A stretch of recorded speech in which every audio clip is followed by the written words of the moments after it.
পার্বত্য চট্টগ্রাম শান্তি চুক্তি স্বাক্ষরের ২৮ বছর পেরিয়ে গেলেও পাহাড়ে অধরে রয়ে গেছে শান্তি। এখনও ঘটে রক্তপাত, ঘটে প্রাণহানি, বন্ধ হয়নি সংঘাত।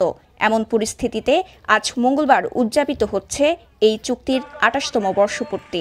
চুক্তির যদি পূর্ণাঙ্গ বাস্তবায়িত হয়, আমরা আমাদের পাহাড়ের যে শান্তি শৃঙ্খলা এগুলো আমরা আগের মতো ফিরে যেতে পারবো আর কি। আমাদের যে আগের যে পাহাড়ের অবস্থা ছিল সেরকম ভাবে আমরা সুস্থভাবে পাহাড়ে বসবাস করতে পারবো। আমাদের এই চুক্তি যতদিন পর্যন্ত বাস্তবায়ন হবে না ততদিন পর্যন্ত আমরা পাহাড়ের আদিবাসীরা কখনো নিরাপদ হব না।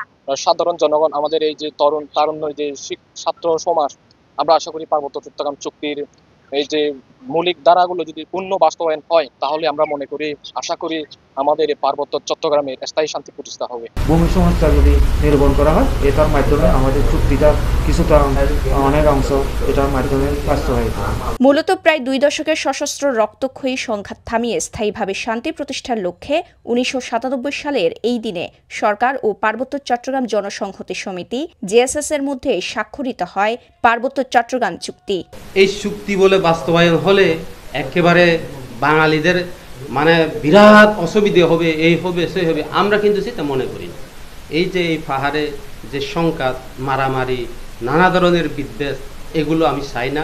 প্রায় ৩ দশক পেরিয়ে গেলেও শান্তি প্রতিষ্ঠা হয়নি পার্বত্য ৩ জেলায়। এখনও গোলাগুলি, অপহরণ, সংঘর্ষ, আধিপত্য বিস্তার ঘিরে আঞ্চলিক দলগুলোর বৈরিতা, খুনসহ নানা সংঘাত পাহাড়ে নিত্যদিনের ঘটনা।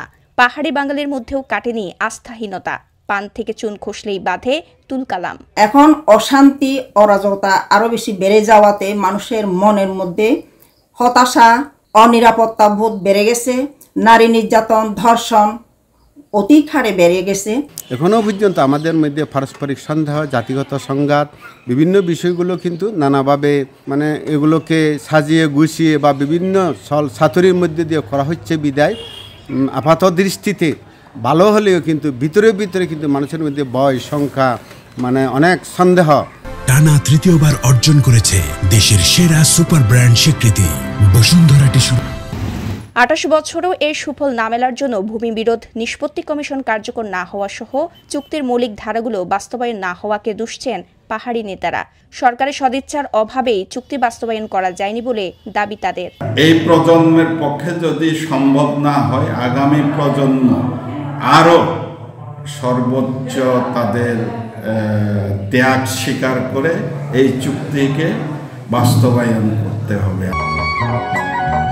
এদিকে ১৯৯৭ সালের পর থেকে চুক্তির বেশ কিছু ধারা বৈষম্যমূলক বলে দাবি করে আসছিলেন পার্বত্য অঞ্চলের বাঙালিরা। চুক্তি বাস্তবায়ন না হওয়ার জন্য এখনও পাহাড়িদের বিভিন্ন গ্রুপের সশস্ত্র থাকা, অব্যাহত চাঁদাবাজি আর সন্ত্রাসের কথা বলছেন তারা।